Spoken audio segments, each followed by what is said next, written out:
bullies you cow.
Oh man. Oh man.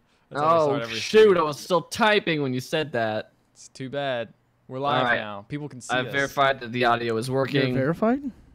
I'm yes, hashtag verified. Verified. You got that blue check mark, right? You got all those extra options to block people or mute them. Now I can respond to @POTUS, knowing that I'm contributing to the conversation. Yes, it's true. POTUS. Such a strange thing that people use an acronym. Just SCOTUS. SCOTUS. FLOTUS. POPUS. BOTUS. We're just saying things that rhyme. Yeah. Hippopotamus. This is the level of discourse that you can expect from tonight's podcast. Discourse. What? It's August. What do you want? It's hot. Oh, actually, AC's running, so it's not hot. Yeah. Let's get started, I guess. Hello and welcome to the Pixel Podcast. My name is Matt, and I'm here with Ethan. Hello. And Ricardo. Hey.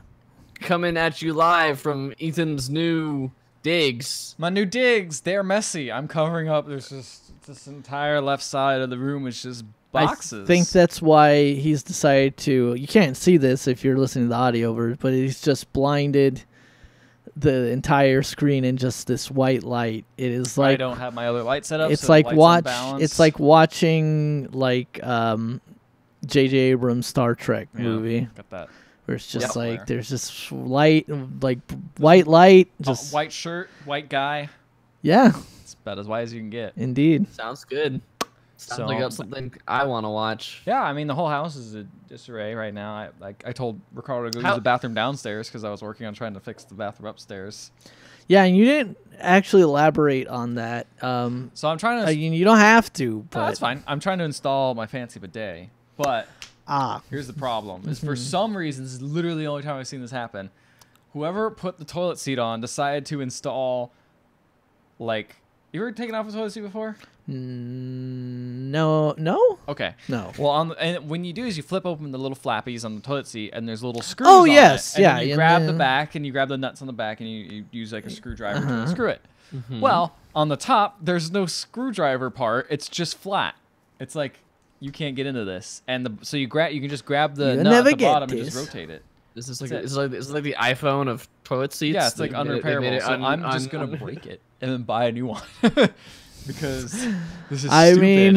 I want my bidet, damn it. Yeah. You might as well double down at this point. Might as well just break. I mean, look, come to be too honest, far. Just break it.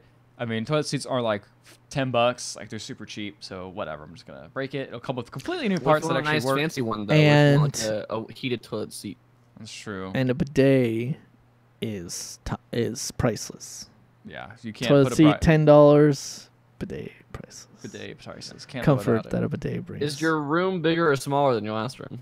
Significantly bigger. It's huge in here. It is very big. You can't see anything from the sides, but considerably more room that way. Considerably more room that way. There's way more room There's up top. a ceiling fan above me. Wow. The bathroom is in my room.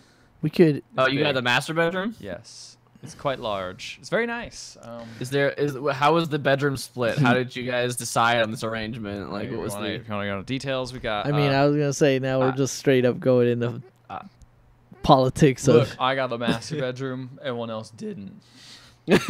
You all fought until there was one. I fought very strongly. I just said, "Hey, I'll pay more money," and they're like, "Okay." They're all like, "Oh, that's Typical white guy tactics. Yeah, that's true. It's true. It's like, Uh, okay, I don't want to do that. So, hey, you know what? They pay less rent now, so it's all good. Win-win. Indeed. Uh, Until cool, you start, gentrifying other parts of the house for yeah. that. You're like, wow, this house could really use the Chipotle over here. I mean, we've had a lot of problems with the Wi-Fi, so I mean, I got to install a new Wi-Fi. That's that new gentrification Wi-Fi. Yeah. yeah, Yeah, high end. just gentrifies as you were. That's the unseen gentrification is in the Wi-Fi. It's like it's a mesh network, and you're like, oh. And then Whoa. people suddenly need to start. I need you to sign these EULAs before you can. You have to give your email address, and we won't sell it or anything. We promise. Yeah. Oh, we're just gonna send marketing emails to you now. Yeah. About how great your stay was at our house. Indeed. Mhm. And then it turns out like even though you're paying more rent, all their prices are gonna go up somehow. Yeah. Just 'cause you're there. Jack it up. Neat. Cool. Well, I'm glad everything's going great. Fantastic. No Yeah, it's problems. great. No problems at all. Everything's Cool. great. It'll be fine in a month. But for now, it's like, whoo, boy, moving is a Half lot. the things that. Woo! I've made a mistake. Woo, boy, what have I got myself into? No, if you see this big room, it's nothing's wrong with that. No. It's Moving all on worth up. it. Having your own bathroom is key. It's very nice. That is very nice. When I moved into a place where I had my own bathroom, it was like, oh, Oh, This is luxury, right? This This is luxury right luxury. here. Yeah. It's the then I don't best. have a roommate. Well, I guess I technically do, but I don't have a roommate. I just have a lady that'd be really mad if she heard me say that. I think she'd be pretty mad if she heard me refer to her as a roommate. That's I true. think she might be more upset if I I did feel like that. that's like it's on her resume, but I it's mean, much lower she's- down. It's like, yeah, she's I more- technically am a roommate, but She's more of a roommate than I guess your roommates are to you because she actually stays in my room, that's in true. our room, I guess, Yeah, as opposed to you don't share any rooms with your roommates. don't share They're at all exiled to the small apartment to the crawl space. Yeah, I haven't showed you the crawl space yet. There's like a weird crawl space area that's an interesting spot. Where like I don't know what to do with this. It's pretty cool though. Hide a deformed relative out there. Why relative? That's just that's how like- it always is in like the that's- movies and That's how it stuff. is. It's like we love them, but not enough to give my expose love them to the world. No, that's why we didn't expose them to the world because we love them too much. This Quasimodo is your sanctuary. Indeed. Indeed. Well, that's so enough about that. I have not Unless played he many has more video funny games stories. because of the moves. Says you played something. I did though. play a game, so I booted up. The only thing I really have hooked up, I just hooked up my computer like yesterday. So that's fine. Minesweep. Yeah, I'm playing Internet. I'm playing some It was Spider also a Solitaire. But I actually was playing on my Switch, and I downloaded Paladins because I've heard good things about that game. And I didn't play a whole lot of it, so take my early impressions with that. Salty. I played maybe a couple rounds. Is Paladins the Overwatch one or the Yes. Battle Yes. Royale one? It is They the also- Overwatch the one. same- Realm Royale is the Battle Royale. Realm Royale. Realm Royale, that's right. So Paladins is their more popular one, but it is the Overwatch free-to-play kind of clone. Yes. And it's weird because it doesn't 100% rip off Overwatch. So one key difference is there's a lot of heroes, a lot more than Okay, Overwatch. That's Is Overwatch there? a lot of heroes, Because too. Overwatch has a ton at this point. Yeah, I think there's definitely at least like 40 in this game though. Okay. Like 35, 40. How something do you like that. differentiate between? I them mean, they and all have the characters? same sort of class where it's like support, rush, like DPS type, tank, and then like specialist. I think it's a little, or it's kind of like in the middle. Like, Mhm.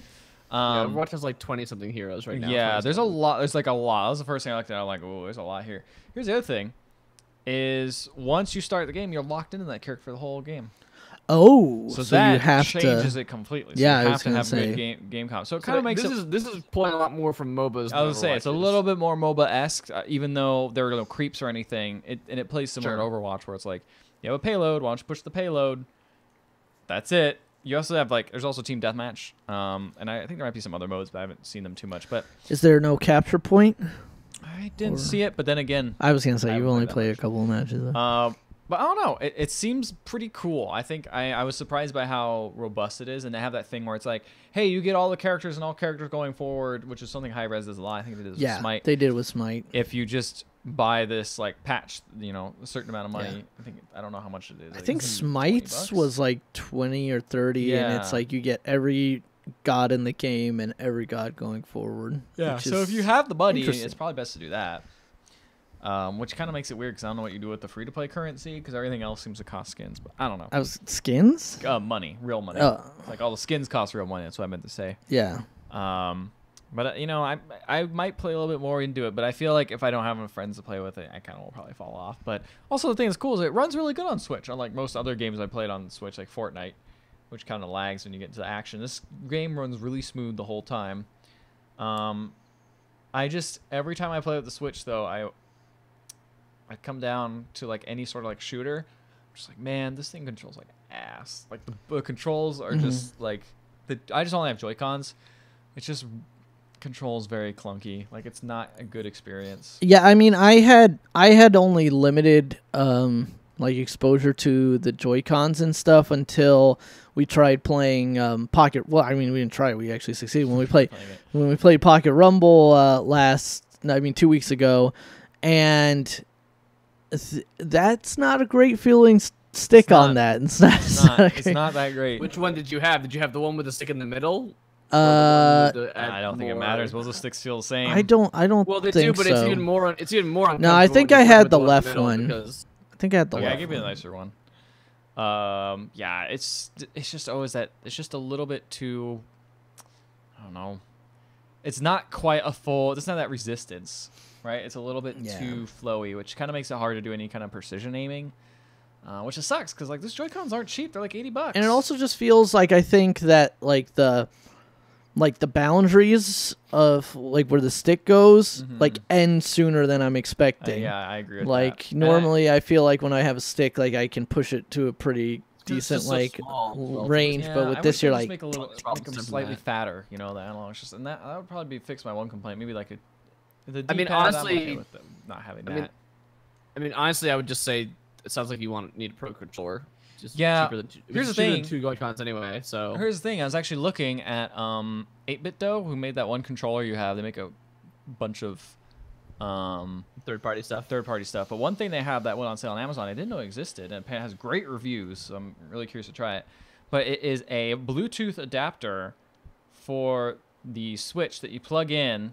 And it will pick up your PlayStation controller or your Xbox One controller, or I think there's another controller. It might be Wi-Fi, Bluetooth enabled, and it'll just work on the Switch. And really, and it's only like $20. And I'm like, the thing is, it's one per controller, so you buy it and you can only hook up one controller to it, which kind of sucks. But also, it's like, hey, and then I could get like actually instead of shelling out the money for a Switch Pro controller, I could just buy this, and then just use my current Xbox One controller.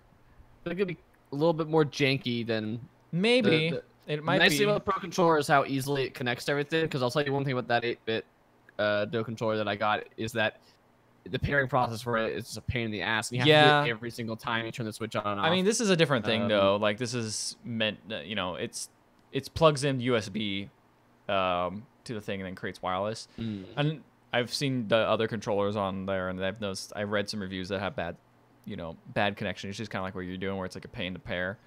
But this thing apparently works great. Like everyone loves it. I'm surprised like how much positive reviews there are. So I'm willing to give it a try, just because I don't really want to spend $60, $70 on like another controller when it's like I have a billion other controllers laying around that are perfectly good.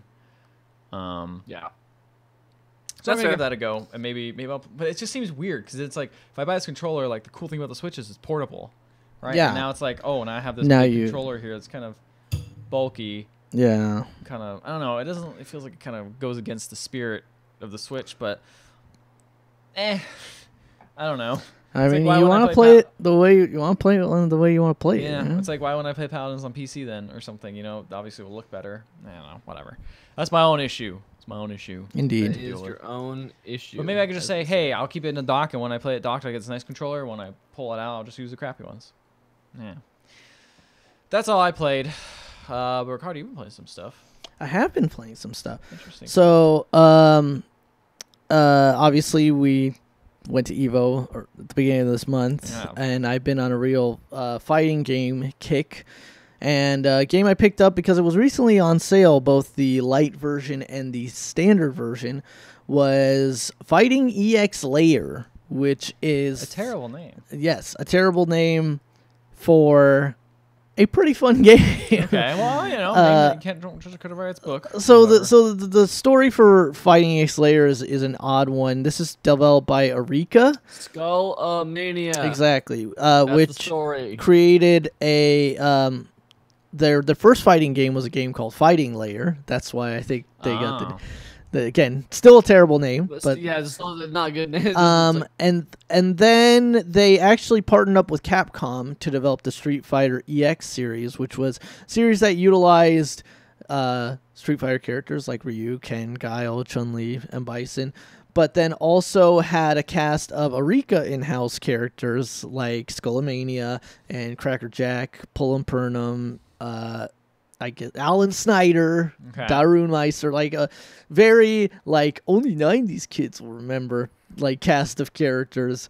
And they made 3 games with Capcom through the PlayStation 1 and then EX3, and it's called Street Fighter EX. And EX3 ended up on the PlayStation 2, and then something happened where there was just no the partnership broke up. Like so there was some kind of falling out there, and Eureka kind of disappeared until I think it was 3 years ago.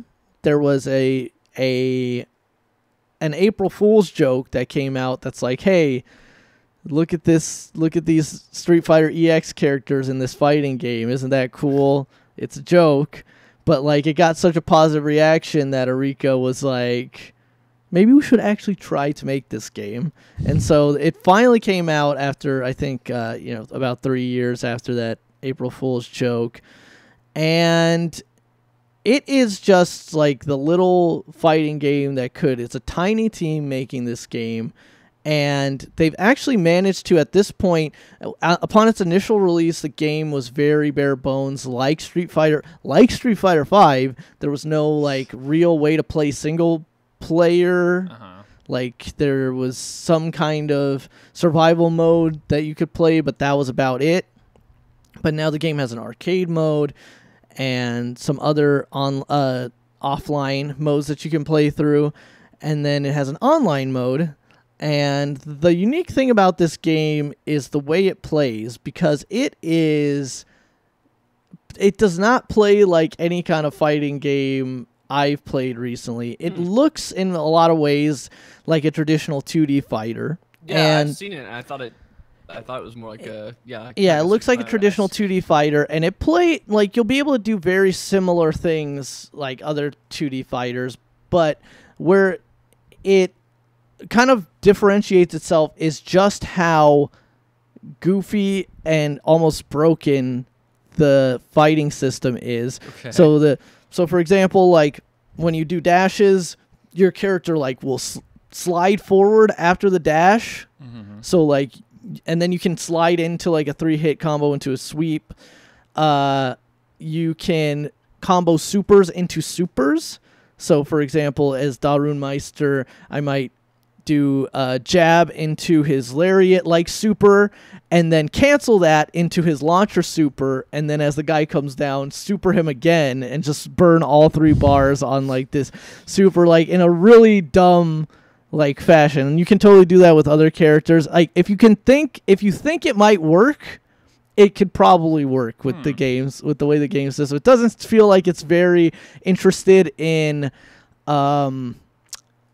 being balanced, or how's that? I was about to ask. How's that doesn't feel like it's very interested in being balanced. It seems like it's more about just like, hey, do some goofy stuff, and that's also epitomized in the thing that I think is going to split a lot of people, a lot of traditional fighting game fans on this game, which is this system called the Gogi system.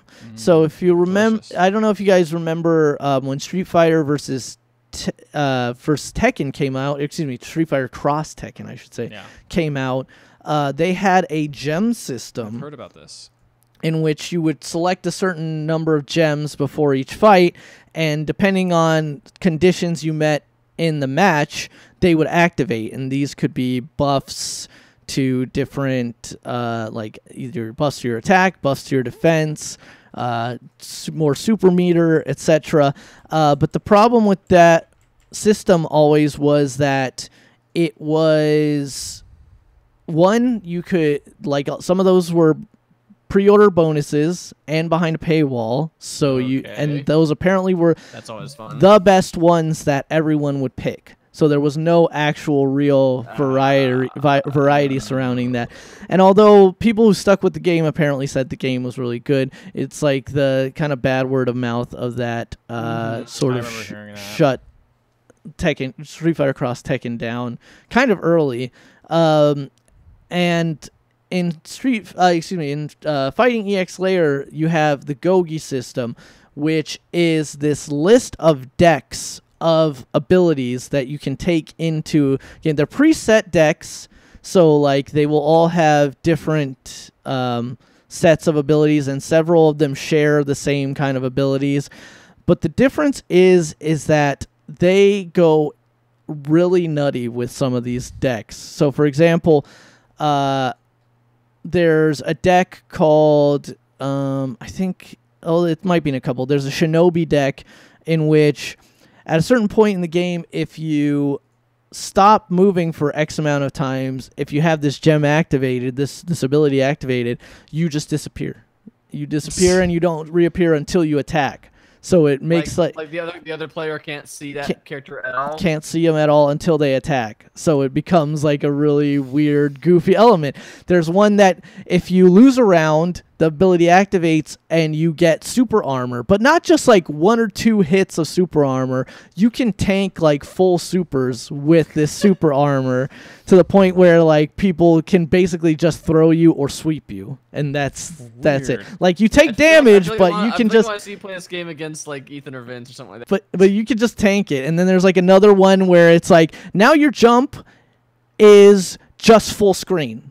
It just goes full screen. And so like there's still the traditional ones like your grab range is up, you take less damage, you're dealing more, your supers do get more your specials gain more super meter the more you do them or whatever. But there's just a lot more goofy stuff in it. And so so the split happens here is that there is I think it's typically $40 is the light edition. It was on sale for $22, and then the $60 standard version was on sale for $40. Now it's still somewhat content light of a game, and if you buy the light edition, it doesn't give you access to all the Gogi decks. You'll still get a healthy selection, but not all of them. Did you buy the light or the full? I got the full one for $40 because it was on sale. I was hoping it would still be on sale by the time we recorded, so I could be like, "Hey, check it out." Because unless you're a big fighting game fan or like you have a nostalgia for this, because I remember playing Street Fighter EX on PS1. Mm-hmm. If you have a nostalgia for this, if you don't meet those 2 criteria, I don't know if this is a game that you're going to like, because the fighting system is so goofy and wacky that it's not a serious fighting game. And right. And it looks cool though. Like it seems like something that'd be fun to mess around with. It's really fun, and again, another thing that they do smart is that there is also a progressive. There's 2 control schemes. There's a classic and a progressive. The classic has you doing quarter circle motions, half circle motions, and attacks and stuff.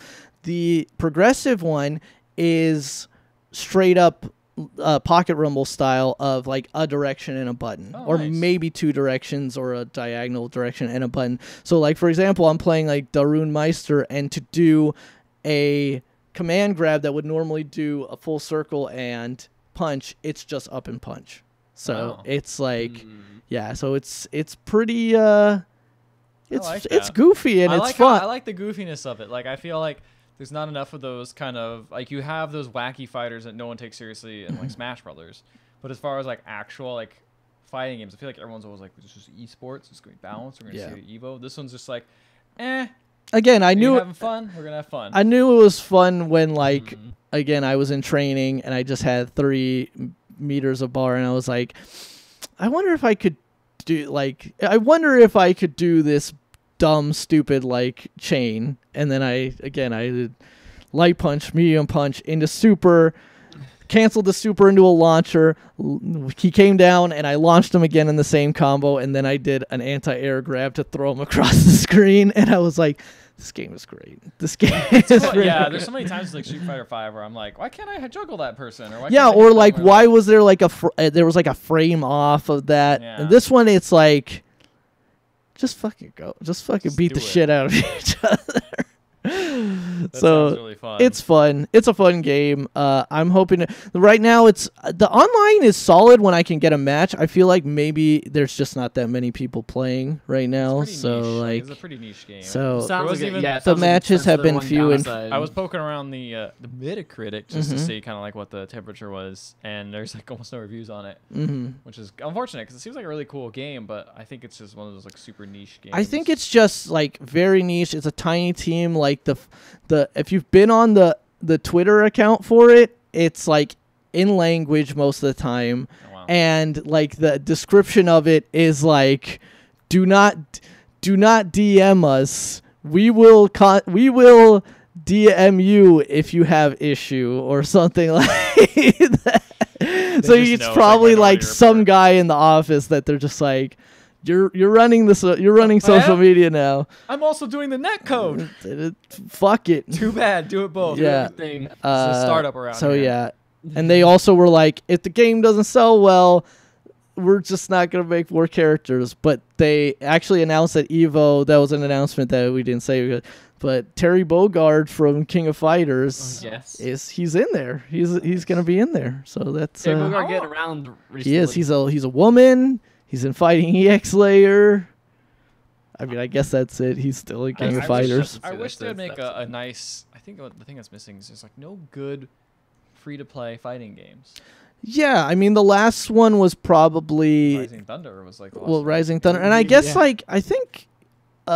wasn't there either like an extremely cheap or free Killer Instinct version? You're right. Killer Instinct was free. Killer Instinct was the only other free one, and it had like a rotating like fighter cast. Yeah, Killer Instinct really Killer Instinct did really well, but it is like it is essentially like dead from like the main competitive scene at this point. Yeah, at this point, kind of a shame because that game actually was really cool. I wanted to play more of it, but I never got around to actually playing it. The Western fighting games.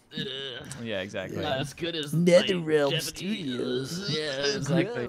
There's definitely a bit of East-West elitism when it comes to. Definitely. That's fine. Whatever. Yeah. There's actually a cool looking fighting game later in the trailer trash. But again, I think there should be a couple more. I think free-to-play fighting games would be a pretty cool way. I think that's a neat idea with like a rotating cast. Yeah. Like the downside would be.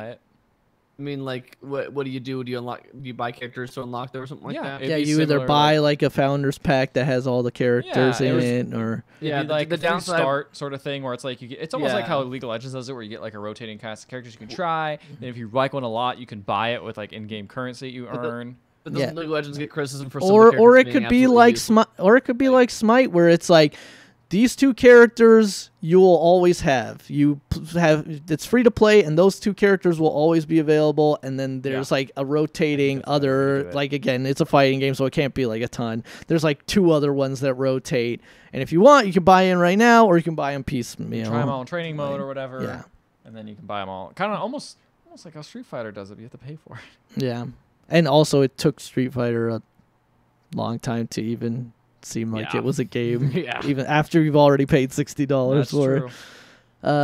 So yeah, that's fun. Things with EX in the title.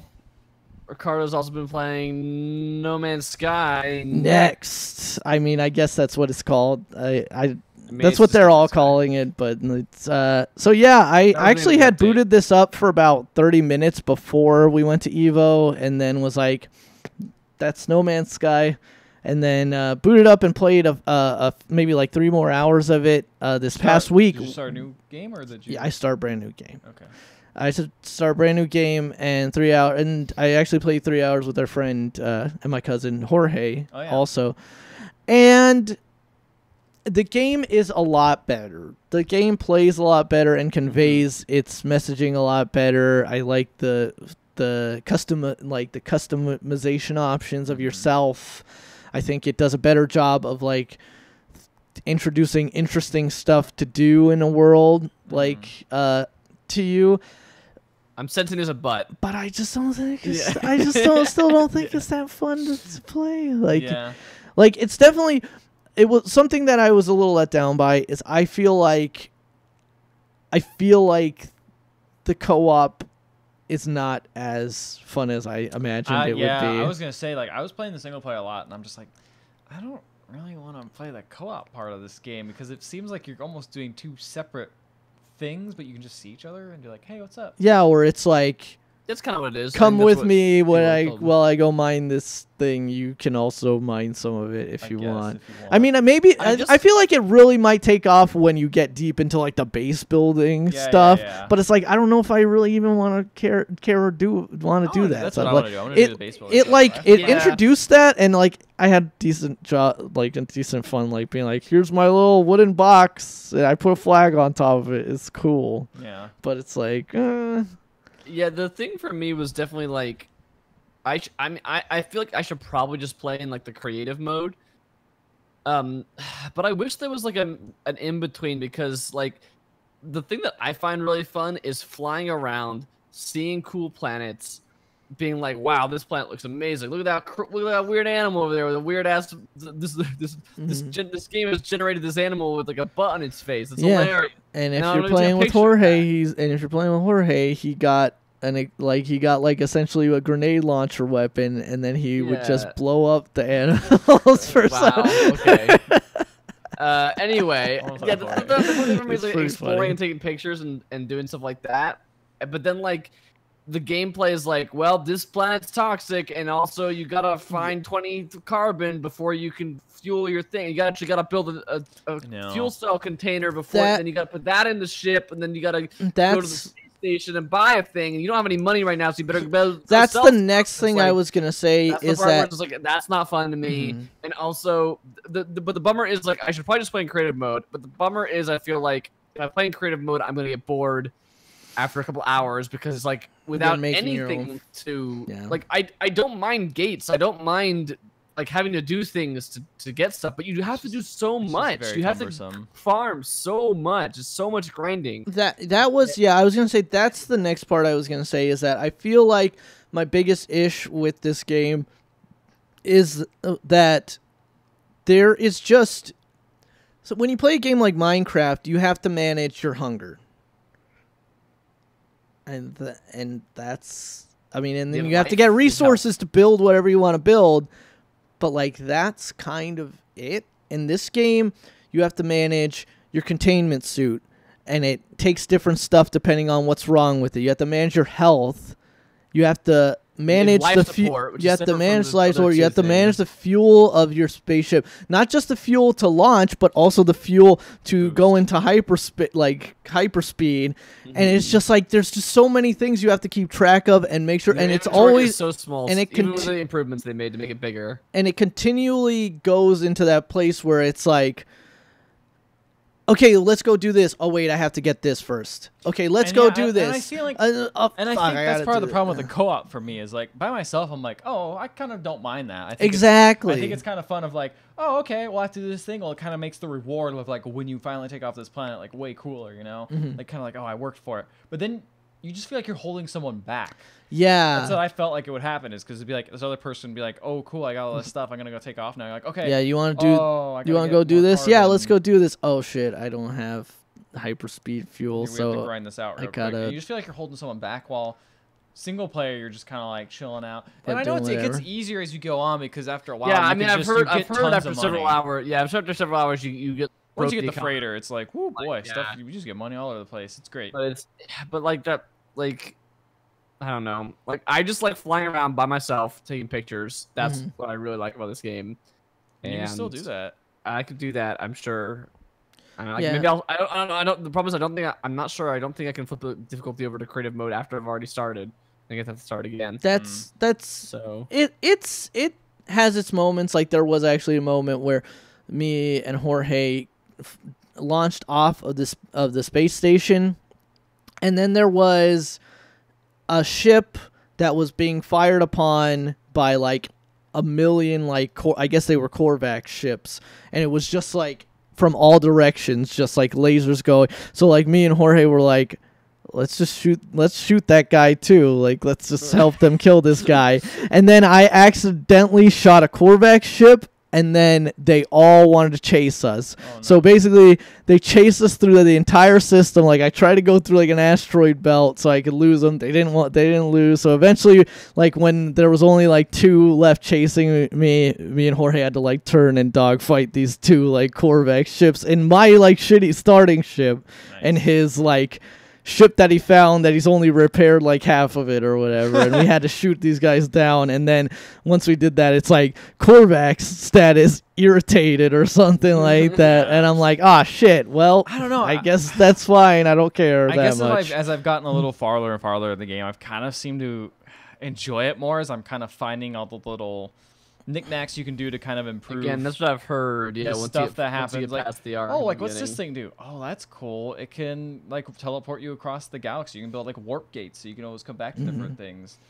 Oh, that's cool that it does that. Like seeing all the little systems that they kind of gated behind, like kind of this, kind of really rough survival game. Because I mean, when I first started, like I almost died right away. Which yeah, I actually, full disclosure, when I played for that 30 minutes, it was actually probably closer to an hour because I started up a new game and didn't really understand what was happening in terms of like my the tutorial's not suit overheating. Like I didn't convey to me immediately that hey, you need to get sodium and fuel this thing up. Didn't convey it to me immediately, and so I actually ended up dying. And I was like, I don't think I want that to happen to me, so I'm just gonna start up a brand new game, and then did it again. And that time it was fine, but it was just like like I almost died the first time. It's a rough sort of game, and I guess their idea is that you get through the roughness and then you get like this more fun stuff as you play longer. But I mean, you know, if it's not doing it for you,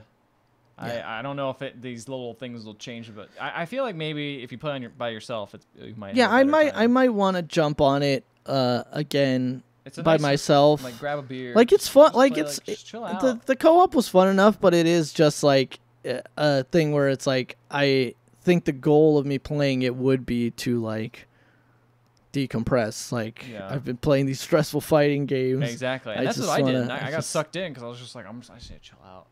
By playing it. I'm actually probably gonna maybe play some tonight a little bit. I don't know. We'll see. It's kind of my go-to chill out game. I mean, what else do you have? I know. In here? I have no responsibilities else here, but yeah, my go-to chill out game has been less chill recently. I've been playing some Sea of Thieves. I don't have any new games to talk about, but I played some Sea of Thieves. I played some Dead Cells, which is not as chill of a game, although it is really fun. It's just like you gotta be paying attention if you want to not die in that game. Sea of Thieves is my usual normal chill out game, but like both the last 2 games that I've played have been, I guess not that most recent one we did, but like played with people who are wanting to murder us. For like no reason too. It's not like, oh, they saw us do a thing. It's like, no, we don't have anything, and then they will not stop chasing you. Yeah, Ethan and Amber and I played a game. Was it last week? I think it was. Yeah. Where we were in a 3-person ship, which is one of the new ships they've added, and the brigantine, and we got spotted by a galleon who decided to want to come fuck us up, and we didn't have anything worth stealing. We hadn't done anything we didn't have any treasure chests or anything like that, but they wanted to come kill us. So we ran away, and they kept attacking us. They wouldn't stop. And kept following us. And the one thing I'll say about this is a really cool thing that happened in the end, because we kept passing other ships. And at first we were like, let's try and draw them over to this sloop that's over there and have them attack the sloop instead of us. Uh-huh. And then we were like, wait, there's an alliance system in this game. So we flew the ally flag, which they just added into the game, and yelled through the megaphone at this passing sloop, like, "Hey, that galleon's chasing us. You want to help us kill it?" And then we allied with this other guy in this one person sloop. Oh God! So now it was two. It was a one small ship and a one medium ship versus one big ship. We tried to fight him and got destroyed. We tried to fight him, and that guy died, and we're like, all right, we're gonna keep moving. Keep running. We found someone else, became friends with them. And we guys just murdered a whole slew of pirates by trying to help. This time the other guy came back, so we had three people. So the thing is, like, when the first guy died, he never stopped being our ally when he respawned. So that's friendship.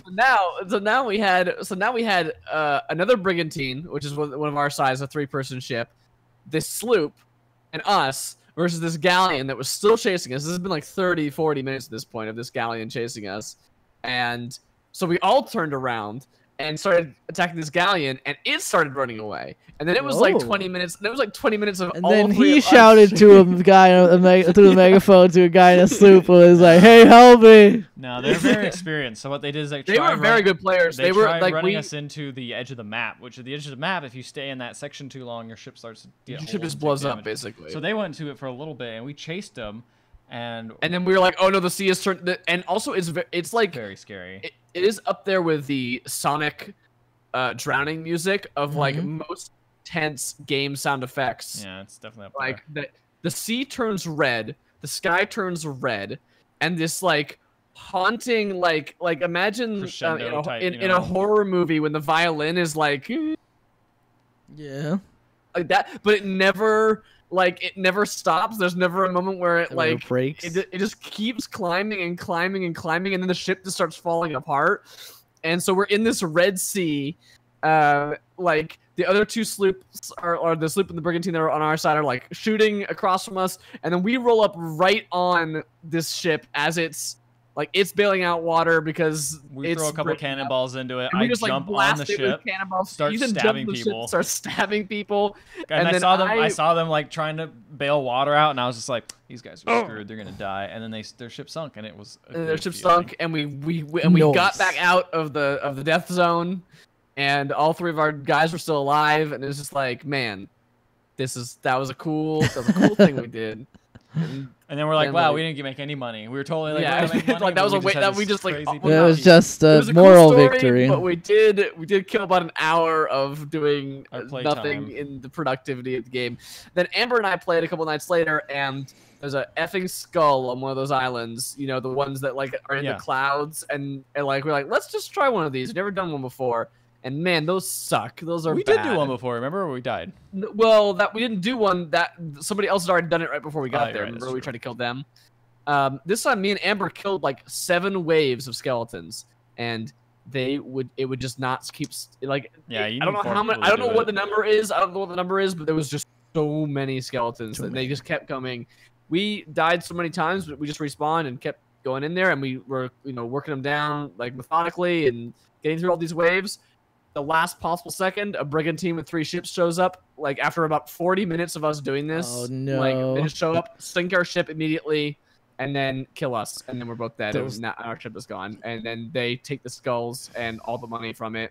Oh no! We chased them for like forever to try and get our stuff back, and then they were playing this dumb trick where they were like, "We're gonna be clever and fly the Alliance flag." And every time they rolled up, even the first time when they shot our ship and killed us, they kept spamming the "we're friendly" in the chat, like the auto chat that you can do, not like actual voice chat. And they did that when we rolled up on them the second time too.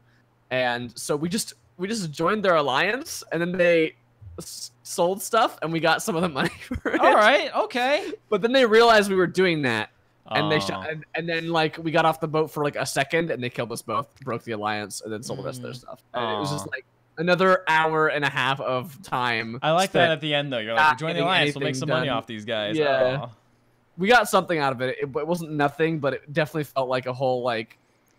It definitely felt like that. That was that was just like us not knowing how long it takes to do one of those things. Yeah. But man, was it unfun, because the skeletons that spawn out of that are like gold covered. I mean, we did that. Ones. One quest with killing the gold covered ones, and it was just like they're so not fun. They're not a fun mechanic.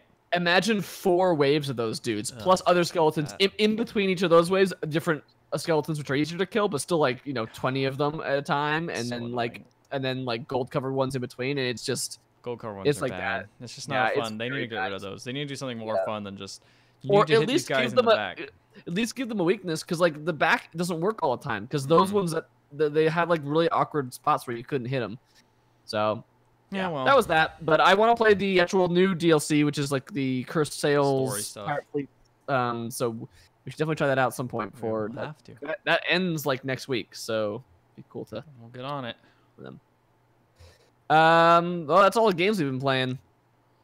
Let's move on to the news. Woo! There's not too much going on. There's not a lot of news. No, or we just couldn't find a lot of news. Maybe that's just what the problem is here. We couldn't find it. It's not worth doing anything for. A follow-up from last week, we found that the IGN had fired their Nintendo editor for plagiarizing a Dead Cells review from a YouTube channel. And in his YouTube apology replacement video, he went ahead and challenged Jason Schreier, who had reported on it, to like find other stuff. And to be fair, Jason hasn't really done too much work, but people have just been reporting that yes, there are lots of other things this guy has been plagiarizing. Surprise, surprise! The guy who did the one thing you definitely shouldn't do in journalism has done it lots of other times, both at IGN and before he was at IGN, including copy pastes from Wikipedia. Yes, classic. A NeoGAF post and another IGN editor. While he was at IGN, he posted an article that was already that was maintaining sentences from another IGN review. So pretty baffling stuff. Yeah, apparently even his LinkedIn is copied from a. I'm whatever about that. I talked about this earlier in chat, but it's like it's just a job description. Like it's a job. It's a job template, which is like. But what it strikes me as is like laziness more so than like. Yeah, I know you're right. Like the ethical, like the other stuff's all like ethical boundaries. This is just like. Yeah, that's lazy. I mean, to be fair, I've done a similar thing on my LinkedIn. Just been like, I don't know, this looks close enough. Nah, put it on there. Yeah, it doesn't matter. But it's just the most generic thing. Yeah, it's not anything make you stand out. I mean, plans and sales plans and forecasts to achieve a corporate. Yeah, it's not a great. It's just lazy. But like you said, it's endemic of like the rest of the work ethic of just like. I'm just gonna phone it in by stealing other people's work. Yeah, I'm not quite sure the amount of plagiarism. He since deleted that YouTube video, by the way. The apology video, that's gone now. The amount of plagiarism that he's done, you just wonder. It's like, why did he want this job to do this as a profession? Yeah. Apparently, did he just want like? The visibility, the ability to play games, or like what? Like apparently, he doesn't even want to play games because he just plagiarized the thing. But it's like he played it. I mean, he's just I don't know. It's weird. It's a weird thing. Yeah, I guess it seems to be like this dude seems like a bit of. I mean, like not to make too many value judgments, but he seems like a slacker. I guess is the best word. And I see this as someone who's a terrible. I slack off all the time. I'm not trying to be like. There's lots of great ways to slack off. This dude sounds like a dude who just wants to play video games, and then like, I don't know. I guess I gotta do work part, so I'll just copy that real quick, so I can not do too much. I'll do the homework assignment. Yeah, this seems like an easy job, quote unquote, is what I'm sure he took it as or something. I don't know again what he was thinking exactly, but that's the impression I get, it seems like. And like Ethan also said in our chat, is like, honestly, a lot of video game reviews, specifically like lower level ones from even like sites like IGN, are not very well written. But it's like, there's a difference obviously between not being very well written or like having very deep thoughts and just straight up not having any thoughts of your own. Really. Yeah. Seriously. Yeah, for sure. Yeah, I find most game review writing to be pretty bad. Yeah, it's kind of like a double-edged sword at this point, where it's like reviews. There's so many cliches. Reviews that are like concise and readable are often very boring or just don't have any kind of like or Yeah. any kind of actual personality. It's tough to do And that. then ones that are like long, like the ones that the Giant Bomb crew does, it's like it's just I'll hear your thoughts in your audio form because I don't have time to read this right now. Yeah. That's why I like That's when what the Waypoint people start doing the Yeah. reading it in the podcast form. It's like That's oh, that's one of their best ideas, and also just like their reviews tend to be very well. I think Austin specifically has called out that review language sucks, and that everyone uses the same 10, 20 cliches. So I'm pretty sure they are like combing through for like. It's Make hard to this do review that. Like it's hard personal. not to It's write that difficult. sort of stuff. It's Yeah. hard to describe Yeah. it. You know, I think And that's games the is point, one. right? That's it's the hard. point. That's why game reviews have been bad for so long, because it's really easy to go, this plays well, and the controls are tight, and it's visceral. Large and, you know, amount of replayability. Yeah, I mean, and, I you know, think video fans of games the genre are one of the hardest like, things to write about too. Like I think maybe besides music is probably the hardest thing personally to describe as far as like reviews go. But like, you know, it's definitely lots of more. I feel like there's way more ways you can describe like a movie review than like a video game. And 'cause- yet, I read movie reviews and I'm like, these people are fucking no fun. It's why These I like people it's, must be the worst people it's to talk why- to. I generally like film criticism and game criticism in the same vein of like, let's take a deep dive and explore a concept rather than even if you're using one focal point, right? Like we're gonna talk about this game and we're gonna explore this concept within this game, kind of thing, rather than like let's review like because like a lot of game reviews have been like a buying guide for a long time, just like is it a good product, yes or no, kind of thing. And I feel like looking at it more at a criticism angle of like what's the like what are the like what are the techniques it's using well, what are the like cultural like What was things your it's kind of tapping on. personal experience with the game, and why Yeah, did it that make kind you of feel stuff. like and that? I still feel like there's value to the buying Is it guide worth type review. money? Yeah, like is it worth my time? Angry to look Joe? at it? No. Okay. But like, I'll be honest. I just, still, I still look at as a- Metacritics to be like, what is this type? I know it's not a good way to like I hate learn Metacritic. that sort of thing, but like, I think it's a great way to take the temperature of a game and just be like, what is a general consensus on this game? What do general people think? Because sometimes you have people come up to you and ask like, what kind of game should I play? And I'm like, well, this guy Get here, out Metacritic. the Tell God of them. War is pretty good. I've heard it's a good game. Ethan, what are you playing? Yeah. Oh, God of War. God of War is actually really good. The combat is fast and fluid, I'm and fast it's and very fluid. responsive. But you know what? I think I'll give it a 94, and that's fine. Whatever. If a lot of people just want to see the number, and that's fine. And I think I still like looking at that number, and I enjoy it. I get great joy. I'll just be like, "Oh, that game I heard was better than Or this one." if you like, Ethan gets he It is sees the number and he goes, "Yes, the number. It's the high number. How Yeah, many is higher it out number. of 10?" But I do think that if I am going, but that's the thing is that's if you distill your review into a number score, it's probably not that great of a review. It's more of a buyer's guide, which is fine. There's room for that. But anyone that doesn't, like a lot of Polygon has their own thing where they don't put a score on it anymore. Yeah, Waypoint never did. Waypoint never Since they did. started doing reviews. That's Giant Bomb fine. does out of 5, which I feel like is better than out of 10. in all Yeah, but it's still a honesty. rating. I think It's still a rating. I just think that like yeah, and I feel like GameSpot used to have a 100-point scale. yeah.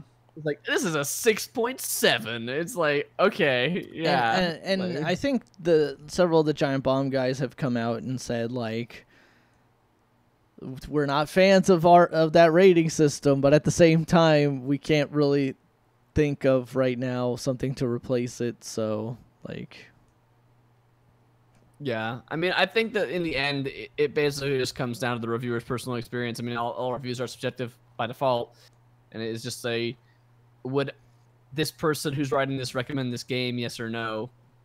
I think the best recommend view system is 3 stars. Trash it, try it, or you gotta get it. so That's what the Boys Life system say. I was gonna say in that exact, so in those the exact Cold phrases. Stone Creamery. Yeah. Like it, love it, Trash gotta have it, yeah. it, gotta have it. What was I gonna say? The completionist does complete it, finish it, play it, look at it, donate it. That's what it is. See, that's fine. That's weird. That's weird. a lot. That's kind of a lot. I mean, because he's a completionist, so he has to complete it. So that's it's the game is worth completing. All the rewards and stuff that it gives you is worth completing. Finish it as if it's a good game, but don't bother. Getting all the collectibles. Yeah, that'd be like Arkham Knight. If that's finish it, play it. Man, it's just hey, Arkham Knight, and that was a mistake. You might have some fun with it. Look at it is like it's for you. Interesting, but not a great game. And donate it is like just ignore this. That's not it. I like that one because it's a little bit more like I know exactly what to do with each of these. Like it's giving you kind of like actionable items to do as opposed to like, what do I do with a 3-star game? Yeah, that's great. Ethan, do I play it? If you need to be told what to do with the game. I don't have a lot of time in my life, Matt. I'm just gonna look at that. I'm just gonna look at that and be like, I need to complete this game now. I mean, this is why Giant Bomb doesn't really do reviews very much anymore. Do quick looks because it's like me. Like I'll be honest. Like, if I decide if I'm gonna buy a game or not, mostly based off of like I watch 20 to 30 minutes of video of it and go, this looks like a game I want to play, and that's usually how I decide. I like that fine until I'm like, Brad is playing this game really poorly, and I can't get a good idea of whether I should like it or not because he's just straight up playing it bad. I absolutely agree. I don't think a quick look should be the only thing that you like, but I think that's why they switched to a more focused on that. No, I agree. I think that's probably the best way to do it is have like a combination of like get some reviews. I listen to the podcast. The Waypoint guys have a really good way of expressing their opinions as well. So I recommend their podcast and their reviews. You listen to different podcasts. You get their kind of the longer gist of it. Like, for example, what was that game? What's that game you hate, Matt, and I really like? That's a lot. That's a lot of different games. Yeah, I was gonna say. Shoot, there was one where you're like, why did you buy that? You know what? It was Destiny. It was Destiny. You and I have pretty similar tastes for the most part. Like, yeah. Well, you hate Destiny, and you heard all those reviews, and it's like you're like, oh, this sounds like a terrible game, and then I was like, that sounds like the game for me. Destiny's a bad game. And I got it later, even though I didn't think I was gonna buy it. And I heard all those reviews, and you heard people just talking about it, and you're like, oh, that's not for me. And I heard that, and I'm like, please give me more. Do you remember Destiny? Yeah. Destiny 2 was a really good game. Expansion's coming out soon. Yeah, I think that's why. I mean, I think that's why the rating system is silly because like, yeah, like the idea of like gotta buy it. It's like, well, I would read the context of that review and go, no, I do not gotta buy that, and you would go, yes, I doubt it. This is great. Like that's why it's so. Like it's nice to know what that person's opinion was, but the idea of like what should I do me because like I might not line up with this reviewer at all. Yeah, especially it's even harder. I guess back in the day when there wasn't so many games, but now there's like tons of games. It's hard to get through them all, and you got to figure out you can more tailor your time towards a specific type of game that would interest you. Too many games. Like Fighting Layer the only people EX. I feel like I can recommend. Yeah, the only I feel like I can recommend games to is like people I know really well, like you guys or like Amber or someone like it's like, oh, I know what you guys like in games. Yeah, it's tough because especially when I now I can explore the type of games I really want to play more so. It's like, well, no one probably wants to play the new Monster Hunter. I'm not going to recommend that first off. It seems like a game that's like, oh, I'm a casual gamer. I want to play something new. Ethan, you play a lot of games. What should I play? Monster Hunter. That's a dumb question. One of the Telltale games from a property you like. Yeah, I don't know. You'll probably get a kick out of that. Like State of Decay 2. Oh my god, he remembered what I was saying. People don't like State of Decay 2. I really like that game a lot. I think that game is really cool. I want to like that game more than I actually like that's the thing is so many people don't like it, but I'm just like, this game is like so good to me. I recognize it's jank though. Why people don't like it? Have you played it a lot more since you only talked about it like the one time? So I played it quite. Yeah, I kept playing it. Like I've gotten up to a couple different bases now. I got like a massive base. Yeah, it's man. I really wanted to like that game so much. I was like so in on it before it came out, and like again another game that has really bad multiplayer.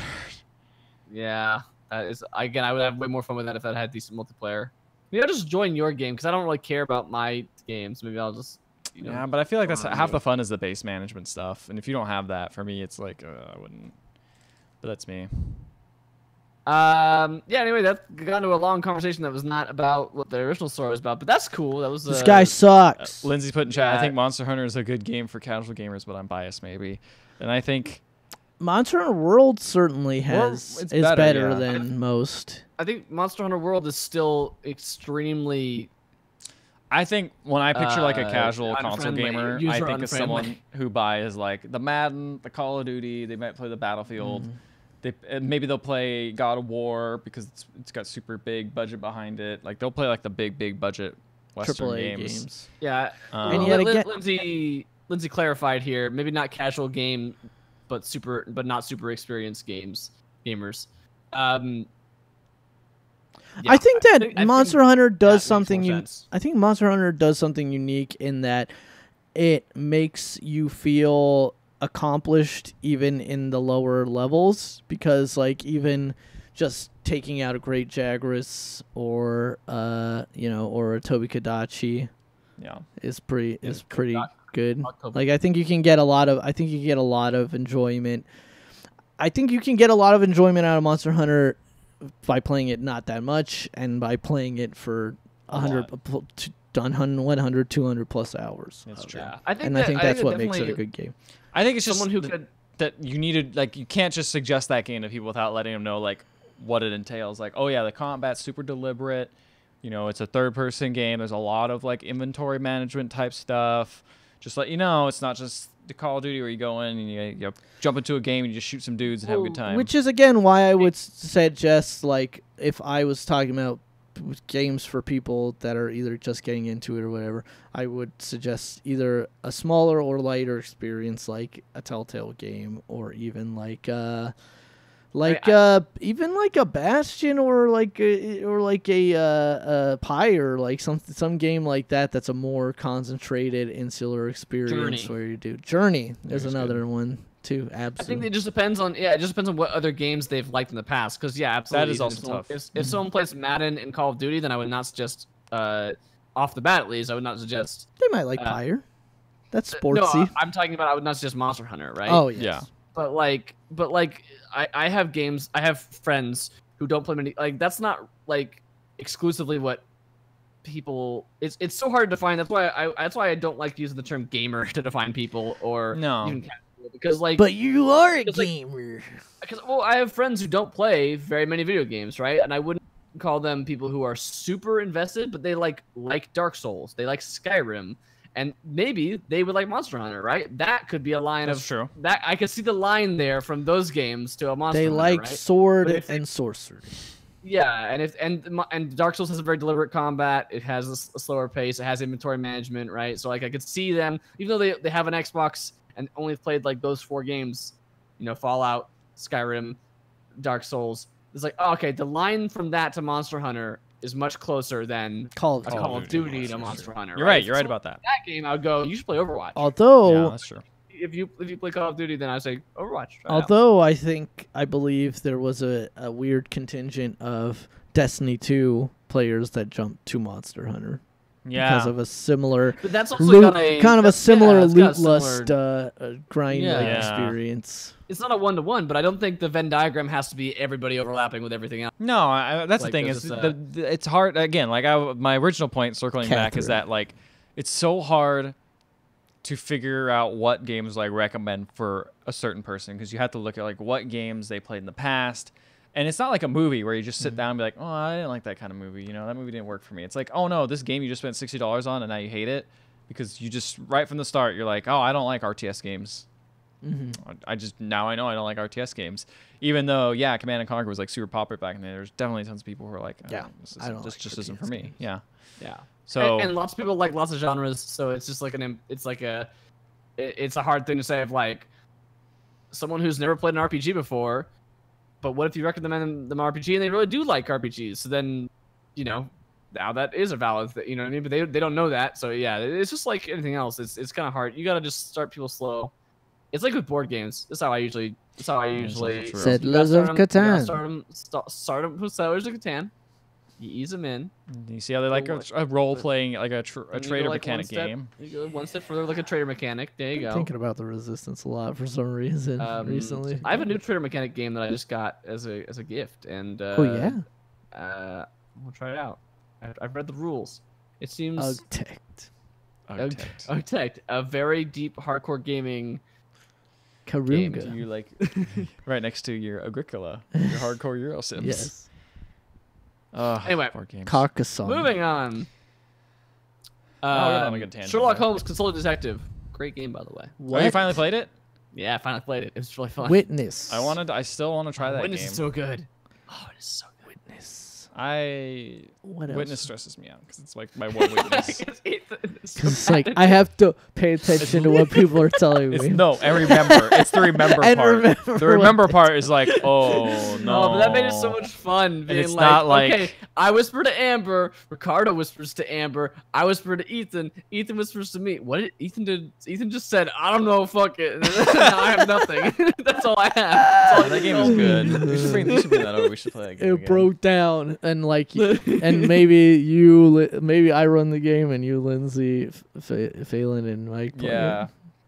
Yeah, because That you game. won't remember the ones you've already done, so it's not gonna matter. It doesn't matter. I don't. Well, it's been so long. Oh, please, someone record that. Either, Rico, can you like? Save that I can video only play on so your many phone? games I of that do 'cause I remember- just get mad. It's like in the basement or something. I don't know. I didn't fucking hear anything. I'm sorry. We're fucked. We're fucked. Okay. I gotta tell somebody else that now, apparently. I don't mean that. I remember hearing that. Oh, that game is so Ethan good. just Okay, said that we're so fucked this over is and what over. I heard. There's a yellow circle, and then there's 5 X's, and then Ethan said that's possibly in the basement, but he doesn't know. We're fucked. We're fucked. Sorry. It's playing. It's like. Do you want the kryptonite to Ethan's gameplay? It's like have him Recall. remember something. Remember no something that hints about what happened. that is. Have him remember something that happened 1 minute ago. Yeah. Recall. Quick recall that I know I don't need to internalize. Please record if you guys played that. That would be amazing. Oh, so stressful. What else we got? We're on the second story. Let's get through these news. This one will take Take a while. a very short time. Look, yes, this is do a you quick guys like announcement. Diablo 3? I love Yeah, Diablo I've never 3. played it, but I love it seems to good. death. Diablo 3 is great. Console version's great, and now it's on Switch. It's on Well, Switch. It got with leaked early, Not, actually.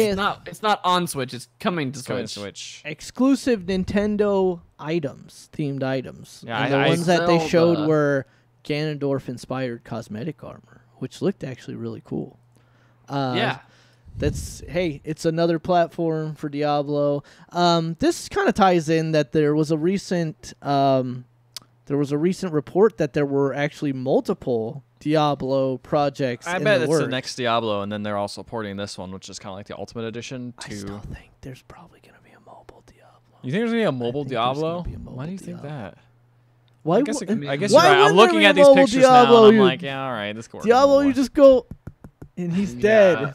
Yeah. You spam abilities, Click on him, he's dead. Get all the loot. Go loot, feel good. Put it on me. Oh, now I can spam less buttons, or I can spam them more. And I spam more buttons Just and do spam cooler them, things. and just kill the guy quicker. I want to build my 6th set, and then I can make it like break some weird mechanic and I do can like get an this sweet ungodly amount item, of and then damage. it's replaced immediately because I got a different item. You've never gotten to like the end game of Diablo 3, have you? Like that when you get to the max level. Did you get I to the don't max think level? so.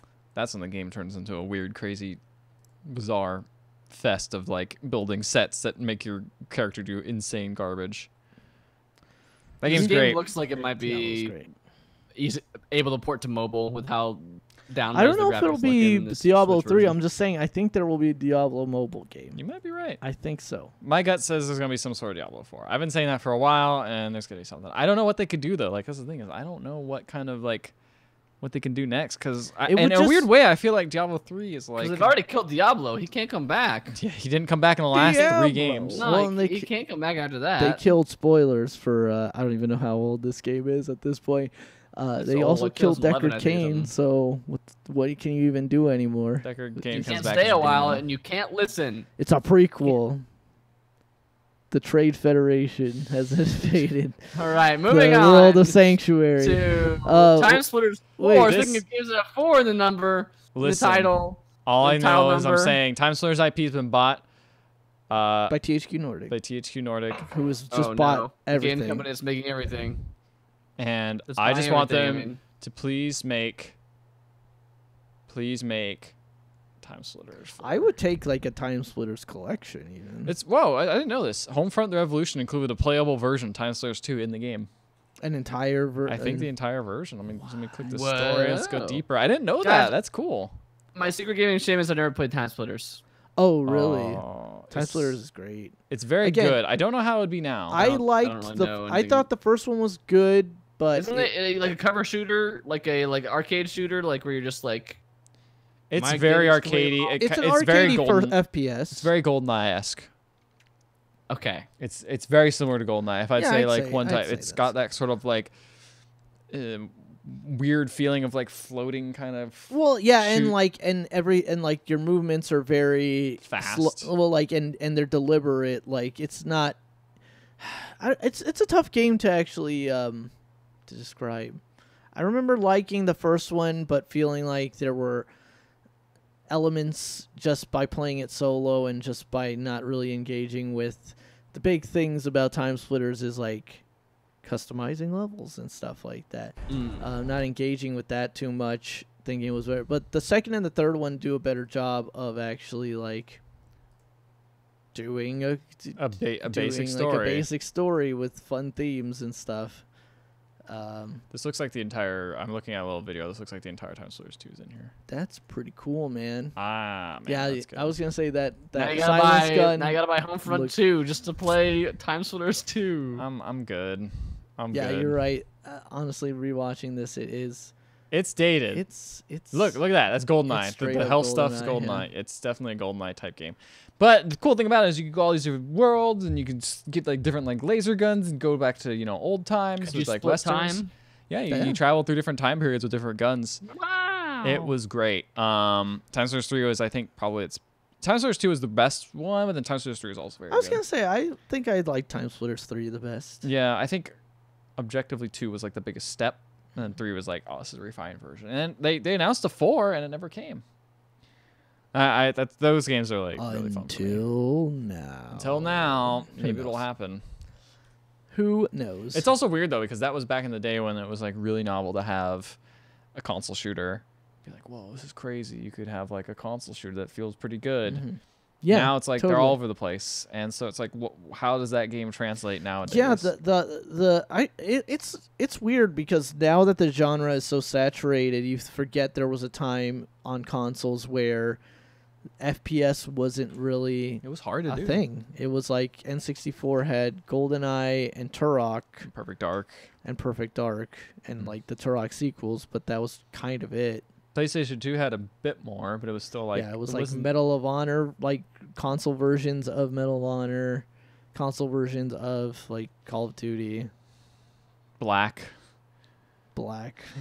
Oh no, I can't think of another shooter game. There's more, but it was definitely in much shorter supply than it is now, where it's like, oh, I think the Xbox 360 days was the heyday of like shoot man selling consoles. It's just like everywhere, couldn't escape.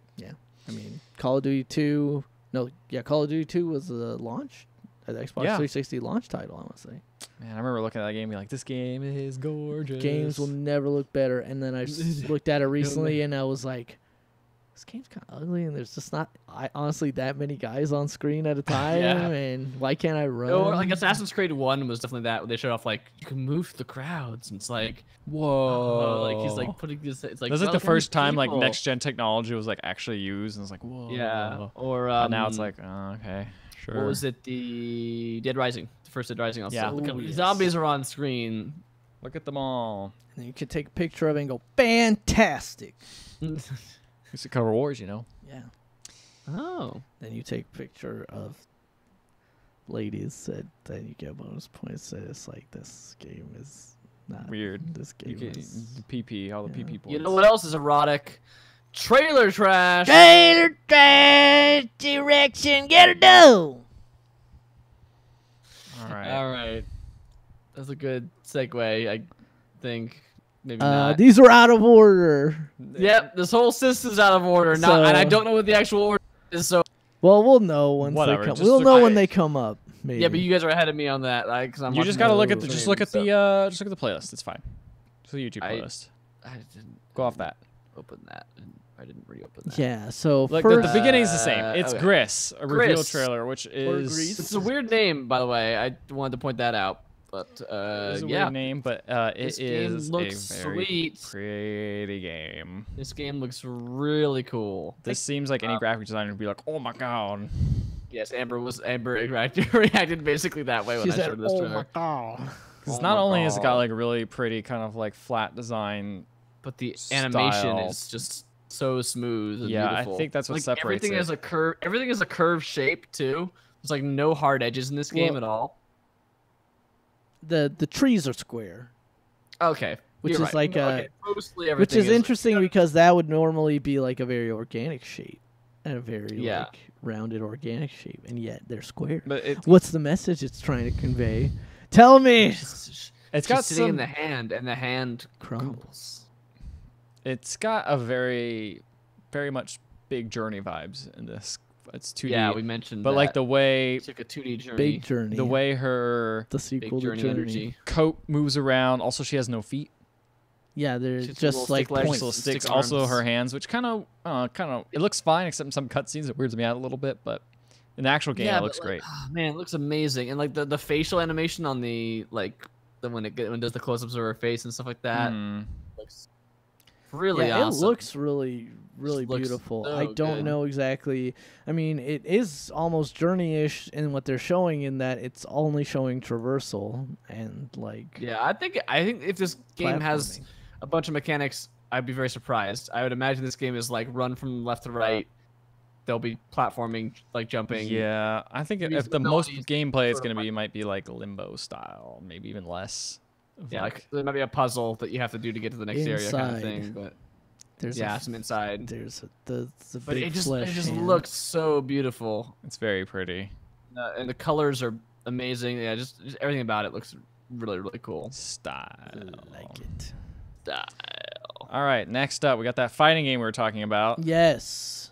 Mentioned it I earlier. think this looks really cool. This is Omen of Sorrow.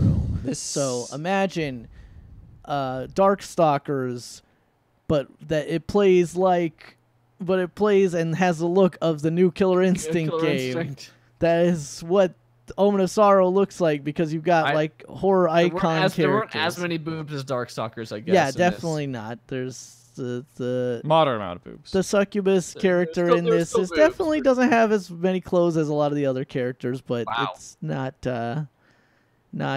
necessarily Yeah. over the top, I'd say. Yeah. Yeah, so it's got like there's a mummy character, there's obviously a Frankenstein's monster, a vampire dude, a vampire lady, a werewolf.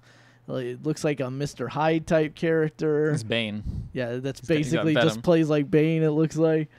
It's got that GDPO netcode. It looks cool, like, and it looks polished enough. It looks Yeah. like just on the cusp of like budget. I don't know, but there's a physical release, and I don't know how much this will actually launch for. I wonder. Let me look. Let me take a look. I'll Google that real yeah, quick let's because I'm Google very it. curious about this game. It could be. It looks like almost like B tier games I said earlier, where it's like you get a public release, but also you're not playing with the budget of like most games that need things. It's Oh my on gosh, I cannot Amazon. freaking open this. Yeah, and then you open the YouTube again. It keeps loading and Open popping the up everywhere. Amazon. Ah, It's $10 less. so it's $50, which it's is a not $50 title. super cheap.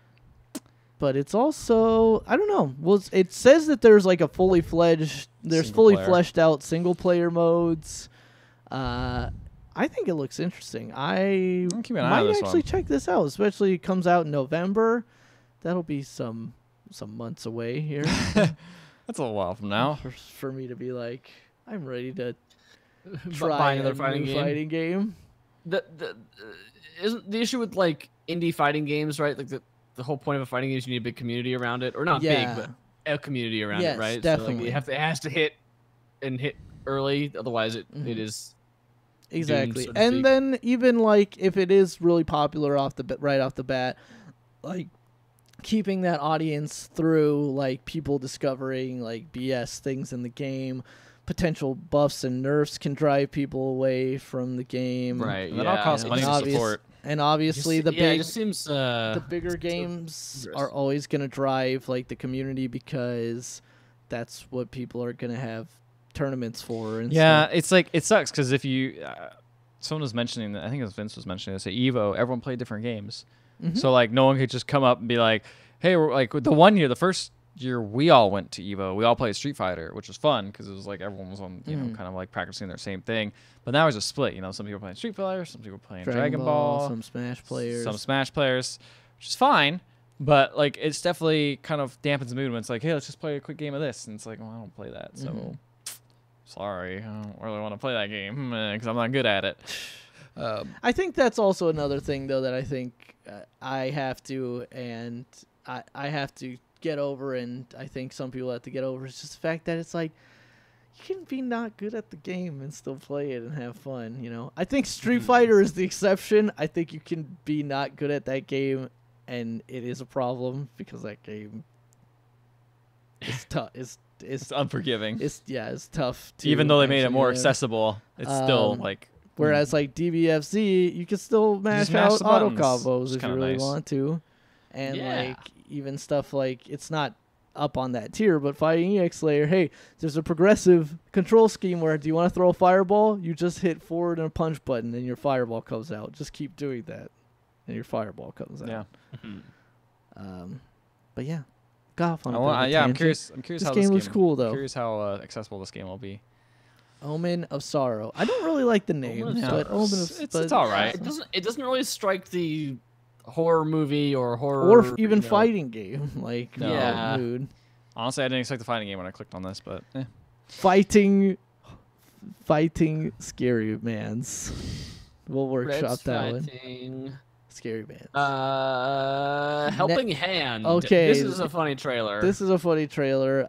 And the problem is that if you're watching this or even listening to this, you won't get the funniest part, which is the vocals. Voice acting. Yeah. Which is basically... Yeah. It sounds like a combination of, Matt said earlier, like the voice actor was holding their tongue while saying the lines, and also just I was getting like a really just disinterested vibe. Yeah, like a really like babble. Again, I think I wouldn't be surprised if it was the dev or like, you know, not a professional voice actor doing the, but it works to its benefit, not to its. So the actual game, what it seems, we don't know, but it seems to be that you just control the hand that is on screen at all times. And by control, it seems like just moving the fingers into different positions to give different hand signals to people. I guess that will give you different things, yeah. So like, they have him like throwing up the horns to like an alien. Like they show him like flipping off somebody as the president, a thumbs down like as a judge. I got some Frog Faction vibes off this a little bit. Yeah, definitely. Not quite as obtuse as Frog Fractions, but the comedy difference seems this game's gonna be $9 when it comes out. All right, it's not bad. Seems fair. It is already you know what? It is already out. This is out in July. What the hell? This is an old trailer. Oh well. Oh no, it has to. It's new to us. It's new to us. Can't win. Yeah, it came out a couple weeks ago, so it is $9 on Steam. You can buy it now. What's the review say on it? There are 9 reviews, so it doesn't even have enough to hit the mostly positive, mostly negative shame thing. All right. They are all recommends except for 2. The very first 2 reviews are not recommended. Okay. Wow. All the other ones of the 7 other ones are recommend. Huh. So that is the current state of Helping Hand. Ha. I might check this game out. This seems fun. Yeah, that's the level of dialogue. Speaking of dialogue, what about The Quiet Man? There's no dialogue. So The Quiet Man, I had actually seen. Was a trailer at E3. It was a trailer at E3. Mostly live action. Except for the very last sequence had in-game combat shown. This is Square Enix, so a lot of people are being like, "Is this the bouncer?" But like, no, it's not the bouncer. I thought it was based on the first thing, but this one looks way crazier. Yeah, than so there's one, more which FMV. just shows you beating up 2 thugs. There's more FMV. Like there's more punchy stuff. There's like a cult live action actors. There's burb masks. Yeah, I saw like a story for this with a little bit more gameplay, and it looks crazy. Like the combat system in it actually looks crazy, and I also think in that article it had said something like the game is actually only like 3 or 4 hours long. It's a budget title too. It's only like what, $30? So like, and it encourages like multiple playthroughs or something like that. But yeah, I mean, if the combat is as cool as like parts of the parts that I've seen of it, I'll check it out, even if I don't truly understand what is going on here in this story. It is it's a lot. There's a lot of. I mean, I guess the main character is deaf, or is he mute? I think that was both? Already established. Yeah, that he was one of those things. But then also that weird Birdman has his mouth all tied up. So it's like, is he the quiet symbolism. man? Maybe he's the quiet man all along. Why is this guy going to this club and watching this lady sing if he can't hear? Is it like maybe he can't hear? Maybe is he can't it like talk. Bratz? Or he can, is it like Bratz? I can't get over his hair. I can't get over his hair is very 90s. His hair is very European. Like he's a very 2000s European-looking guy. He looks like the guy who sings the song about Dota, Bass Hunter. Yeah, he does. He looks like that. All right. Now we got this Battlefield 5 Gamescom trailer. Which Ethan kept on pushing it as the Battle Royale final. That's what I heard. The Battle Royale trailer. But it's literally this seems like it's a historical event. This is the Battle of Rotterdam. Yeah. Which didn't play out like this. No, of course not. I'm not an expert, but I do know a little bit about World War II, and it wasn't. No. This game, guys, is not very historically accurate. I don't know if you heard the news about this game. Well, and I can't play it. Not very historically accurate. I only play historically accurate games.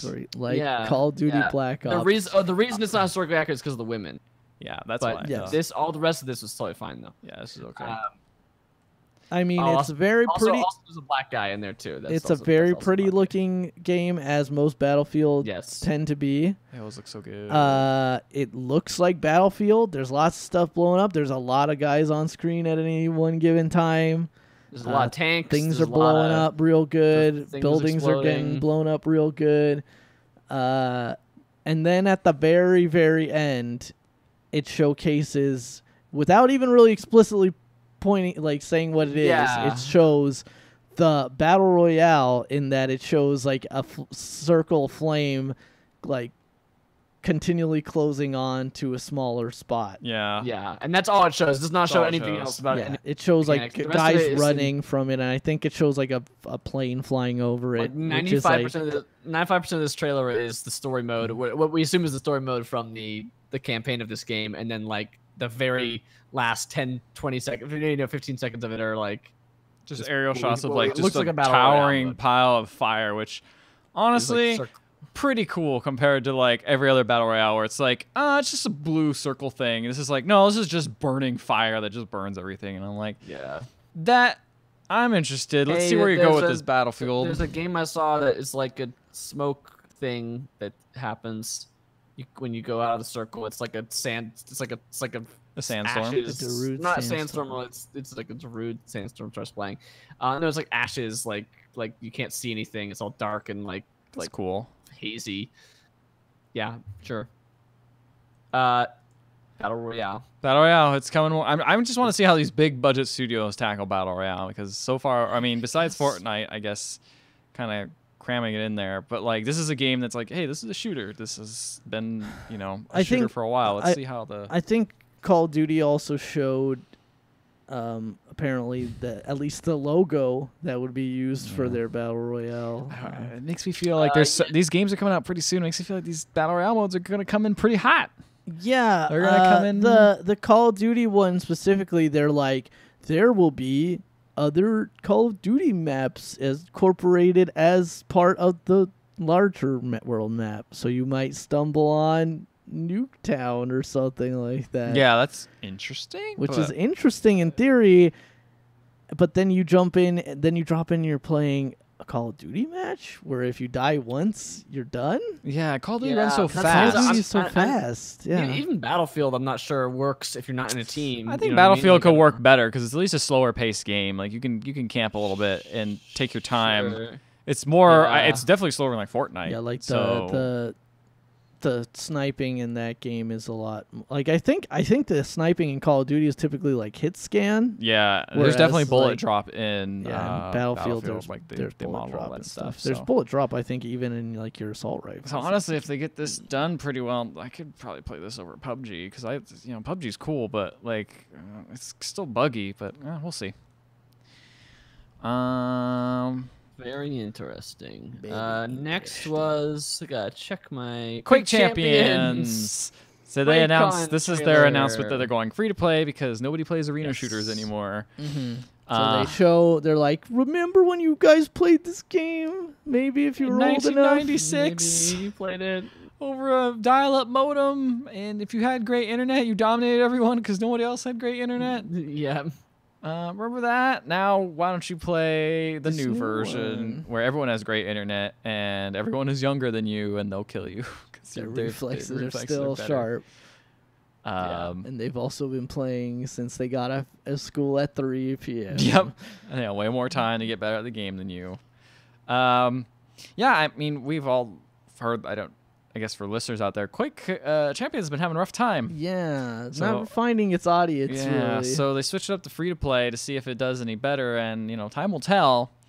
Yeah, I mean, I look at this game, and I'm like, man, I remember when I was really excited to play Unreal Tournament 3. I was pretty hyped up for that. I played that a lot. It was like, I'm going to get good at this. I'm going to get good at one-on-one mode. And I got all right at it. And then I was just like, this is just too stressful. It's too much like Twitch reflexes. It's just too much of like, you have to lead with the rocket launcher, and the rocket launcher is like the best thing. It's just tough. Like, it's just the style of game is like just not what I want in multiplayer. In Team Fortress 2 the whole time. Yeah, exactly. It just turns into rocket launchers is the best thing, and I don't know. I'd rather just play a less Twitch focused. Like, at least the nice thing, what's so refreshing about something like Overwatch is it's just like you don't have to be the best shooter. There's still lots of roles if you're like not that great at shooting, doing the Twitch shooting stuff. And hold the big shield up front. Yeah, just heal people if they're hurt. Exactly. And even then, like even characters that need more accurate shooting, they kind of have like a little leeway about where you're hitting to still do damage. Or you be Junkrat and just like lob. Yeah, just lob. Yeah, and I feel like it's better to have more people. While this is just like, unless you're like really hardcore and good, you're probably not gonna have a good time. Indeed. Yeah. But anyway, this trailer's all right. It was fine. Yeah, the trailer's fine. It's just I'm not interested in this game at all. So they also showed more. We didn't play the trailer tracks because it's like a 6-minute long gameplay thing of Doom Eternal. And man, that looks good. Looks like more Doom. It looks like more Doom, but like they leaned into the mobility stuff a lot, so it's a lot of jumping around and like you have a grappling hook. Yeah, you have a grappling hook now. Invasions are a thing. Yeah, and also invasions where like where players can go into like your game and try to kill you as like a demon. Yeah, that's interesting. We'll see how that works. I wonder if there's a way to turn that off in case you just want to, play Doom. There was an offline. You could play Dark Souls offline if you really want to. That's true. So that looks cool. You get a big blade on your arm, too. Yeah, you get a good blade that you can slice. There's like a whole bunch of different glory kill animations now. I suppose like a couple. Sounds like they're changing up the AI and environments a little bit more. They've committed to. They're like, oh, we realize the third half, the last third of Doom was kind of rough. I just realized what you said. I know, the third half. It's kind of rough, kind of boring, kind of repeats the same stuff. A lot of arenas, and I'm like, now we're gonna change it up a little bit. We heard your criticism, so I'm like, all right, I'll take a more refined version of Doom, which kind of how Doom 2 was. They also show a new character in this Quake trailer, and I don't know if he's supposed to be a recognizable Death Knight. I mean, character. Quake's never had heroes before. I know, but like from another like id game, because I think is Doom Marine in here? I think the Doom Marine's in this. Yeah. Yes. You know what? I'm. He is, because I remember hearing a few complaints about. Apparently the Death Knight's from Skyrim. That's what this one forum post says. Huh. I mean, that would make sense. They said, I think, from Skyrim. I mean, it just looks like a generic skeleton man. Yeah, I don't know. You know what I mean? Like, it doesn't. Or is it Death Knight from Quake? What? I don't know. This is a forum. This is a forum, so it's just a bunch of dummies not actually knowing what they're talking about. Yeah. Sorry if you frequent a video game. But you're a dummy. A video game forum. But you're a dummy. Last but not least is Element. I would say this is least. No, I'm joking. It's because you don't like RTS games. I just also didn't know what was really going on in I was gonna here. say I thought Quake was way more boring than this game. I think this game was very clear about what it is. It is a space RTS game. It's for very people simple. who don't have time for RTS games. Space RTS games, it says. Yeah, but are you mining stuff off of other planets? Probably. But I think it's like everybody is on one planet at the same time, and you've got enemy bases on the same planet. You've got to mine the resources and either destroy or be the first to a certain number of points, something like that. I bet is how it works. That's my quick guess about how the game works. It seems like a similar vein of recent trends of that Command and Conquer mobile game. And that one we saw the other week with the like barbarian thing. I can't remember what it was called. The barbarian one. The one that we didn't like the trailer for. Yeah, that one. But it was like a very similar of like you have a small map with like just it's gonna take not very long to beat this one way or the other, like lose or win. Mm-hmm. Like this is gonna be like we're gonna get you in we're not going to spend a million hours resourcing, gathering resources and building up defenses and turtling. It's just going to be like, you're either in or out in this. Yeah. I mean, Polytopia is kind of like that, where it's like, you want to play a Civ game in like 40 turns? There you go. I mean, I guess even Tooth and Tail is somewhat similar in that it's a strategy game. Yes. On a small Tail, map. I feel like that is also kind of going for a similar thing, I think. Yeah. There's not a huge build-up portion. It is kind of like, build up a small force, go. Take some more resources, build up another force, go. Death Knight is from Quake 1. Okay. Okay, there we go. There you go. It solved the mystery of the Death Knight, which none of us will play. Nope. Now we have to solve the mystery of who trailer wins trailer trash. I think it's Chris. I think Grease is probably the best trailer. I'm most intrigued by Omen of Sorrow, but it's a pretty standard fighting game trailer. It's hard to do fighting game trailers. Quiet Man also, I was like, that's really cool. That's interesting, for sure. This is a pretty strong week. Gris is definitely the one where it's like, that came out of nowhere, and we just saw a trailer. We're like, Helping Hand is fun, but it's also don't think it should count because it seems like this is an old trailer. Yeah, it is also an old trailer. So yeah, that's fine. I like Grease the best because I'd never heard of this game. This trailer blew me away. I think The Quiet Man looks cool, and I am interested to see way more of that game. But the trailer didn't tell me much of what I wanted to know, and I think that I agree with Ricardo that like the Omen of Sorrow game also looks cool, but like the trailer just looks like a fighting game trailer. Am I right, or am I being a bad Spanglish speaker? Is that gray in Spanish? I believe so. Huh. Yeah, it's gray. Yeah, I think you're right. Yeah. I don't know if that has any sort of significance, but hey, that's my pick for trailer trash.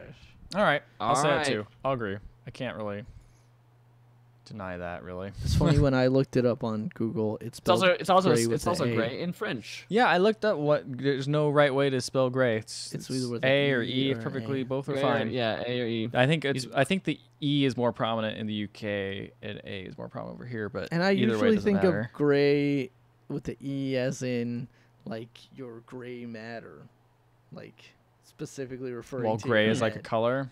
whereas gray is like the With the color. E. There's the definitely A. like certain words that I associate it with more, like one way or the other. Like for this thing, I associate it with that. And for that thing, I associate it with that.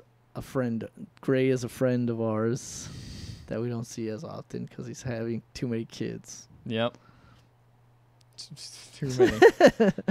Too many kids. Too many kids. Too many kids. All right, so Grease wins. Grease wins. Grease wins. Yep, that's the winner. That's it. That's it. We're done here. Let's get out of here. Wraps it up for the podcast. So, with that, we have a. Let's see. What are all the things I gotta plug? PixelLegends.com, Pixel Legends, YouTube.com/PixelLegends, Twitter.com/Pixel_Legends, Twitch.tv/Pixel_Legends. We do a live stream for this podcast every time. So if you're listening to this and going, they said a thing when they gestured, or I don't know what they're talking about. If you watch the live stream, you will see that. If you check out our VODs, we also post to the website. Yes. They're on YouTube. And speaking of live streams, Ethan's streaming Overlord every Monday, except for this last Monday because he was moving. Ricardo's been streaming JoJo and the name that I will not remember every time. Eyes of Heaven. And I and Amber have been streaming Mass Effect, which we started literally 2 years ago, and we are returning to now. I know. Wow, that was a long time ago. It seems like not that long ago, but if you want to catch up with what you missed if you weren't here 2 years ago, you can check out the YouTube channel. There is a playlist on there with Amber's first couple streams, which I will be adding to because some of them are not up yet, but I will put them up.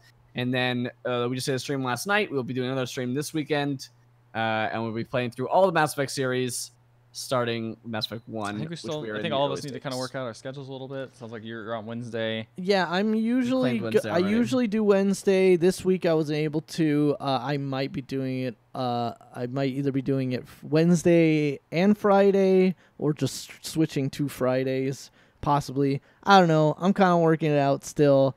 I kind of want to stream this week on Friday. I mean, you won't hear this, people in the podcast, just because right now Viz is doing that whole JoJo's Bizarre Adventure marathon on Twitch. I feel like to try and take advantage of it. Throw some plugs in that channel, that Twitch chat a little bit, and you might get some people like, hey, check out, I'm gonna start the game real quick. I actually got like very briefly banned from that chat because I said a spoiler in the chat. Because I was under the impression everyone was just talking about bullshit with JoJo, and then I said something, and they were like, "That's fucking, you can't say that." Wow, you can't say that. They're not at that part of the story yet. I would be watching that, except for the fact that it's a marathon, so I'd be missing episodes. I know.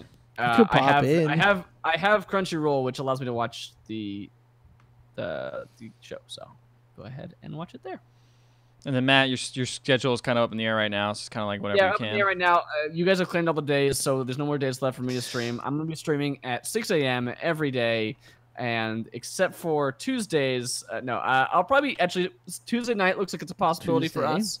I gotta talk to Amber still, so none of this is set in stone. Saturday. And then maybe like a Saturday afternoon. Okay, that's a good choice. Maybe. Yeah. I don't know if that's maybe Sunday afternoon. Honestly, one of those days, maybe like I don't. That might seem good. So either. Tuesday night seems the most likely one for now, okay. Because we got stuff on Monday and Wednesdays already, and you guys are doing those days anyway. So.